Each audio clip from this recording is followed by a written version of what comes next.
We hope you found value in part 1 of this podcast. Thank you for joining us for this second segment. Hello and welcome to the Communication Solution Podcast with Casey Jackson and John Gilbert. I'm your host, Danielle Cantin. Here at the Institute for Individual and Organizational Change, otherwise known as IFIOC, we love to talk about communication, we love to talk about solutions, and we love to talk about providing measurable results for individuals, organizations, and the communities they serve. Welcome to the communication solution that will change your world. Well, it really sounds like a sort of way like that I'll talk about, and I'm open to correction here, but like a way of being, is what they talked about with Carl Rogers, but almost like some way of treating, not, and you could say that's similar, but then also embodied in that seems to be this like way of seeing where you are talking about the positive regard. And then if you go beyond seeing, now we're talking almost about like believing certain things and holding a belief. So did they talk about like you have to believe in the person or anything like beliefs? Because we're starting to realm into the way I see you and the way I treat you and the way my attitude is towards you starts to point towards how I believe if you have answers, not just within you more traditionally, but if I believe certain things. So I don't know if that was addressed or your thoughts on that. It was, and the I would say that concept that you are articulating right now, aspects of that kind of in a Venn diagram fell under positive regard, acceptance, and the way they were defining hope, which is really how we perceived other people. What I liked about, I think basically, I think this is my learning curve, is that I think I have my own biases towards certain words like hope. When people are saying, well, it's so critical, it's a critical concept in people getting better and healing and healthy and all these things. And it's like, is it the airy fairy definition of hope? Or is there something that we know we can replicate without it being scientific, because hope is such a magical thing, right? So, I mean, just that's where my brain waffles back and forth. But the way they talked about hope that touches on what you're bringing up is, I loved what they talked about. Hope has to do with a basic concept around self-fulfilling prophecy. If you think this person is not going to get better, odds are they probably are not going to get better under your care. And if you believe this person has the capacity to get better, and that's their version of hope, the way it's defined in research, if you believe that, then there's a higher likelihood, which is a little bit different than positive regard, and it's a little bit different than acceptance. Does that make sense? And that's why they were really trying to distinguish the definitions. But for what you were bringing up is how I view this person. Those are the three that immediately kind of pinged in my brain, is the way they were articulating positive regard, the way they were articulating acceptance, and the way they were articulating hope, is kind of that our perception of that person, does it have an impact? Mm-hmm. And they would say very much so. It's there's like this visual coming to mind that this is like that MI or the tenets of the 7/8 or 6/8 we're talking about, that MI is embodying, that would be the foundation to helping of some kind. And in health coaching, that is what Dr. Susan Butterworth was trying to make the case for some years ago, that it's the foundation of health coaching is motivational interviewing. It sounds like with this book and the research that it's looking that the closest thing we got that embodies everything for one thing of all this is MI as a foundation. And then from that foundation, there can be complementary, if not synergistic, outcomes with anything you add to it. So it's not to say that it's the panacea then, as I'm thinking about this with one of those pieces of that we were talking about, it's that it seems to be the foundation. Yes. Would that be accurate with the research so far? That would be accurate. And I'm going to keep going back to, is that's why they're talking about kind of the skills or the embodiment of the individual on the effectiveness of the model that they're using. And or even pulling away, because I want to make sure I state that clearly, is there's just going to be more about evidence-based processes and not about the brand of treatment that you're using, the name brand. It's going to be more about the processes of what the evidence shows, which processes a person embodies has that correlation with positive outcomes. So, and I think that's going to be difficult because so many people want to lean into evidence-based practices, like what is the brand name, and look at the research around this brand name. I think that is so enculturated in professional circles. I think this is not going to get. I think it's going to get a ton of credit, but I think it's just like hand washing for physicians. I think it's going to be a slow roll to get there because we are so culturally obsessed with what model is going to have the most impact. Um, and this really is going to push that differently. I don't think it's going to negate it, but I think it's going to have to force people to expand their thinking, because our natural tendency is just want to pull the new tool off the shelf, because it was branded really well and there's good research around it. I think it's going to be difficult to bring people up to speed with it's about the individual. Hypothesis. I actually, the one other thing I'll say real quickly too, because to finish this thought, is that my guess, and I don't know if this is going to be true or not, and I think this is probably going to go back to the individual, but I think fields that tend to be more like social work fields that tend to want to lean into an eclectic approach, I think they're going to more readily gravitate towards this construct than like a medical model approach that very much is, you need to pull this tool off the shelf and this is what you use because this is what insurance is going to pay for, and you're going to need to be able to articulate that. So I think that would be my just leaping 5 years ahead of where it's going to be the sticking points. And I'm going to think from an insurance perspective, what we're paying for is we're not paying for you to be a good person, we're paying for you to use these tools to fix this person as efficiently and as cost effectively as possible. What were you going It's to say, in, Danielle? yeah, I was just going to jump in because I love the diversity among us, the three of us, and where our brains are oriented from. So mine is of so many different things. One is um, you brought up coaching, John. And so, in contrast to something like insurance pays for a medical model type solution or tool, my head goes toward all the coaching and the how that whole industry is evolving, not only for whether it be health coaching, business coaching, whatever might be out there, as well as like for some reason dentists popped into mind. More and more dental practices are saying I'm opting out of insurance. It's private pay, and the less that the medical world is driving and insurance is driving what the solutions are, I find it interesting because when you think about being on the other end of a solution and you've got a problem, do you really care how you're going to solve it? And you as that practitioner is everything, because I'm trusting you, I'm engaging with you for who you are, and I don't necessarily need to know how skilled you are to fidelity you are with a certain tool because I just want the solution.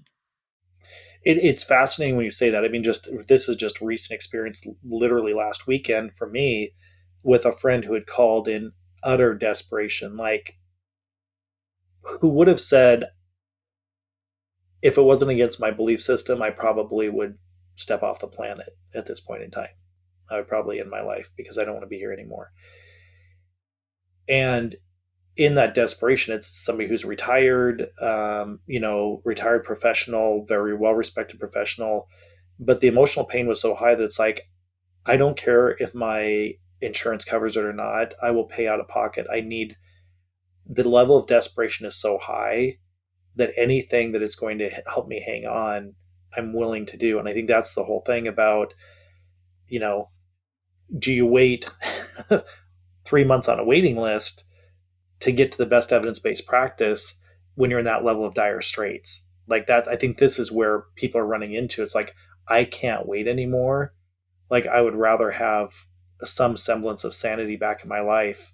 And if it doesn't come soon, I can't hang in there, because part of that person's desperation was the waiting lists are so long to get in anywhere. And if you don't have the right insurance, it's even longer.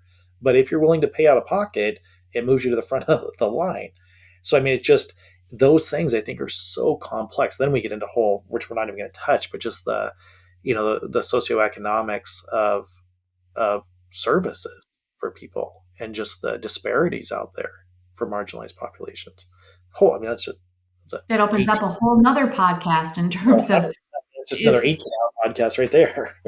yeah, if individuals, and it is all about the individual and their mindset and how they apply what they're learning, that opens up a whole other discussion. Yeah. Yeah, and is the thing that strikes me too, just now that construct clicked, is I think what is going to get a little interesting, and John, I'm really curious what your thought is on this too, because I know your brain will go there, is what is that going to mean if we're looking at these, I don't want to say attributes, but if these are things that we can, some of us embody, some of us get more training on, some of us can learn and expand and grow on. If people embody these, how do we keep the differentiation between a coach, a health coach, and a therapist? I mean, it's just like, because we're looking at the attribute and not the role label. Just like some people are hired based on, are they competent in motivational interviewing? So they may be a therapist, they may be a case manager, they may be a health coach, but they're looking more at those attributes now, which has always been part of a hiring process. But this, I think, is going to push that to a whole different construct in terms of, are we hiring a position or are we hiring a person? Because this person can do a lot of these roles if they embody these, if the data is accurate, which the level of meta-analysis they did, it's at this point pretty accurate data. Is it going to be more about the attributes of the individual than the actual label? And of course, there's going to be differentiations, because I don't know what you know as an RD, but how much of that is going to be critical. And I think especially when offering information and advice has the least potency, that starts to become very fascinating. Not that it doesn't have potency, but when you've got 7 other factors that have more potency than your personal expertise. Yeah, I mean, we're over, we're deep into our time for this podcast. So it makes me think, how much longer, do we go into this and maybe a future podcast? And I'm open to that. Of course, where my mind goes is thinking about, well, how would you know? Do you just get a vibe from someone, right? And this is where you can get into the psychology of what are we talking about right now? It's these attributes that you were just referencing, Casey. So if these are attributes, how do we screen for them? Well, we got to be able to describe them. We got to be able to assess for them in some sort of a way. So how do we even do that? That being a really important potential to operationalize, no matter if you're a dentist, as Danielle's saying, or a health coach or an executive coach. And, there's some parts of the MICA that I think could fit with that, but I also think some of these things are different. And so I think having some sense of assessing these things and having that standardized in some sort of a way would be extremely helpful as an extremely foundational first step. Not only that, but then what's the difference between a therapist and someone at the bar drinking, talking with the bartender? At a certain point, we could make these ridiculous comparisons in some ways, but it's like there's a certain level of experience, Casey, you as a therapist, and metacognition and things going on in your mind that are beyond the information you have, that we could screen some of that stuff, I think, for in the 7.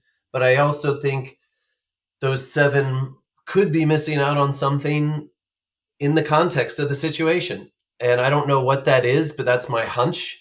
And the same goes for the RD thing, with different RDs that have different beliefs that they purport onto the evidence versus try to, all that stuff. I think there's still other things to play into it, but I think this is starting the best evidence-based big swath stuff that could be used to start assessing in all these areas like Danielle was getting at. And so I think coming up with an assessment around that is really important. Coming up with, well, what's the competencies beyond that stuff that matter, and do they matter? I think that's really important. And part of why supervision exists in therapy and some other things would be to embody these things. But I bet you there'd be other things in that, I would imagine, but that I don't know. That's my hypothesis. Well, and I think where the the friction is going to continue is systems do not want to lose power. So there, because I know I've heard of stories where there's a guy, sitting at a bar next to a stranger, and they get into a deep, meaningful conversation, and that conversation got the person to never want to drink ever again by the time they were done talking. Never had a drink since that day with that stranger in the bar. I have a friend that happened to, and so it's like you can't negate that outcome. And the person didn't have a degree. And so, and I think this can be difficult for systems to, if people are embodying these things, I think there's a fear to systems that it's like, but then where's our place and where do we generate revenue if people, can do these things without a degree, or they embody these things naturally, or focus on developing these skills? It's like, well, does it matter if they're sitting in a bar? Does it matter if they're sitting in a clinical setting? Like, I think it's just going to start to challenge some norms and structures, as we look at what people embody. So again, I think there's at least 15 to 16, maybe 17 other podcasts just from the last 10 minutes. Just Well, my and brain is I now just on fire. I'm hope laughing. The thing that you mentioned that's coming back to me is it's like hand washing for physicians. I feel like all of these little nuggets from everything is just like, okay, let's see how it's going to start integrating and trickling through the systems. I Well, love and it. that's where I hope that we can look to the evidence as well as our, inferences of our experience to it. Because, yeah, I believe there are going to be research things in the future assessing these parameters and assessing a graduate degree or a undergraduate degree or no degree with these things. Right now, to me, it really matters. Meta-analyses are the highest degree of evidence for looking at stuff. And we know that peer advocates have their own research. And what are we really talking about with that? Where maybe information is more helpful or self-disclosure is more helpful, where how does that, relate to some of those things, but maybe not as much explicit empathy. I don't know. But I'm simply getting at that I think there's going to be a lot to tease out as well if we want to take a purely evidence-based approach. In the meantime, I think there's some level of faith into what the research is showing, and faith that trust, whatever word you want to use, that these parameters tend to pop out effective outcomes. Now, how Yes. efficient Yes. can we be at such effective outcomes? That might be the thing for me that I'm hypothesizing that is where the experience of the person, the graduate degree or whatever might come in to really help with the efficiency of that effectiveness potentially. Well, there are two things I want to comment on as we wrap up. One of them is Dr. Teresa Moyer actually has a new research she's publishing in terms of efficiency within the first 5 minutes. The amount of sustained talk and change talk within the first 5 minutes can be an indicator. So it's like, now we go back to, we do have some measurement about, it's not about degree. Is it about your efficiency of being able to hear and assess sustained talk, change talk? So that's, again, another 2 hour conversation. But the biggest thing from us talking about this today is there's something really settled in me, and I'm so glad that what we conceptualized was the communication solution, and not that that's the espousing of MI. Period. I mean, I love that what we have tried to do has been in alignment with what Dr. Miller and Moyers are writing about, in terms of, we just want to help people have real conversations in real time to improve the quality of life for their, professionally and personally. So it brings me back into the whole function of what the communication solution is, and what we set out to do with this podcast is just, have open conversations, because it was never supposed to be applied to hostage negotiations, but we could have podcasts and explore, what does that mean, and what does it mean for union strikes, and what does it mean for, I like that is kind of the foundation that we settled into, is just, let's just talk about what is effective communication. And now we're talking about, growing how we look at it through an evidence-based practice lens, even further, and pushing those envelopes and pushing the thoughts further. So makes me excited about, subsequent episodes. I love it. It breaks down barriers. That's what I think your work does, and it includes everybody.